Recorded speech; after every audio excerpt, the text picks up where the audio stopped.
Let's head to Miami for the rematch between the Heat and Thunder, their second meeting in 11 days. The Thunder won the first meeting by 16. Dwayne Wade returned after missing Tuesday's game with a bruised left knee. An MVP showdown between Durant and LeBron, and Durant strikes first. Strong move, throw it down very hard.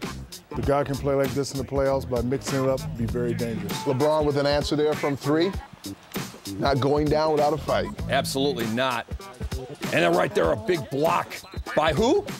Surge protector. Second quarter now. Dwayne Wade. I can't believe he turned it over. Derek Fisher with the steal. You guys have seen that before. Great steal. Give it to a guy. He knows what to do with it. OKC up 30-25. Wade limping around.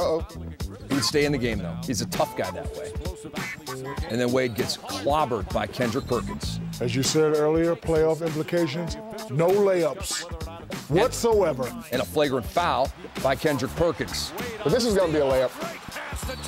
No layups. No layups. Russell Westbrook takes him down.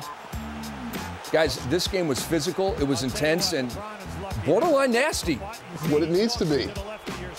I totally agree. LeBron James now punches it away, and then he's going to punch the ball into the rim. Strong move. Miami Heat. No other quicker team when you turn the ball over. Diesel dunks of the week. Maybe. LeBron had 34, 7, and 10. Great teamwork there. Dwayne Wade, 12 points at the half, 19 in his return from that DNP. And then Kevin Durant with the hard slam, 15 points at halftime. OKC led by 1.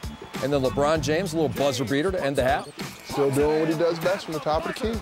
At OKC, Kevin Durant got the best of LeBron. LeBron is coming tonight. Third quarter now. Mario Chalmers to LeBron. There goes that man. I heard a tweet. Get LBJ to the line. He made the free throw. Miami up 55-49. Back comes OKC. Russell Westbrook to Nick Collison. Making a contribution off the bench. The team with the depth will win this series. OKC by 1. Shane Battier for 3. That corner 3 from Battier is such a weapon for Miami. That's a benefit when you play with a lot of great players on the floor. Shane Battier always knows what spots to get to, and when you give him the ball, he knows what to do with it. A stone-cold 3 by Westbrook brought OKC within 3. LeBron James right back, putting the Heat up by 3. And then moments later, it's Westbrook to Durant. There's that combination. It's been working all year. I'm excited to see it in the playoffs. Kevin Durant had 30 points in this game on 11 of 21. Chris Bosh sticks a huge jumper, putting Miami up by 3, 19.5 to go. Shaq, here's Kevin Durant for the tie. We've seen him take the shot many times this year. Sometimes he hit him, sometimes he doesn't. Had a great look at the shot, just came up short. Russell Westbrook, fumble-rooski, out of bounds. And the Heat get their revenge in this potential finals preview. The final score, Heat 98, Thunder 93. Miami moves to 39-14. They've won 17 straight at American Airlines Arena. They're 23-2 at home, best in the NBA. OKC is 40-14. They had won 4 out of 5 against the Miami Heat. It's their first back-to-back losses since January 3rd. LeBron James shot 10 of 20 from the floor, 3 of 7 from deep, and afterwards he spoke with Lisa Salters. Level of intensity on both teams was, like I told you at halftime, it had that playoff atmosphere, and both teams have some of the same aspirations, and you could tell. You could tell by the sense of urgency tonight on both parts, and we're just happy we was able to come away with a win tonight.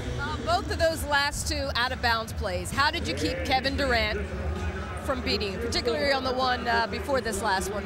Defensively, what was your mindset? Well, he's a great player, and you know, with him being 6'10", once he shoots the ball, he's 7'4". You can only hope to just get a good contest, and you know, he missed a few of them. So you know, just try to be aggressive. But he's a great player. He's going to get his numbers, but just try to make him take tough ones. And you know, my defense behind me though was the best part about it. They always kept me informed what was happening behind me, and I was able to pressure him a little bit. Shaq, Miami has suffered some big losses lately. So what does this win say about them? Even though they suffered some big losses, they're 1 game behind the Chicago Bulls. And if you know anything about the Miami Heat culture, they are looking for the #1 spot. With 13 games left, they're going to be trying to win all those games so they can get home court advantage throughout.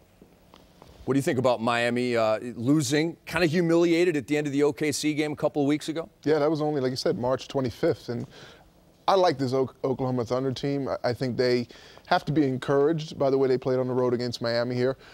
Didn't get the blowout like they did at home, but Harden, not as effective as we have grown accustomed to seeing him. So they left some things out there, and they had a shot still to send it into overtime. I walk away. I know Scott Brooks is going to ask them not to settle for that, as they should not, but they got to be encouraged. Now, if these teams meet in the finals, Shaquille, what do these two games mean heading into that potential series? I mean, there's been kind of some bad blood brewing here. Well, one, when you play a young, upcoming, energetic team, you don't have to beat them. You have to destroy them. So even though OKC lost this game, they're in the locker room saying, you know what, we lost this game, but Russell Westbrook had 2 fumble-rooskies out of bounds.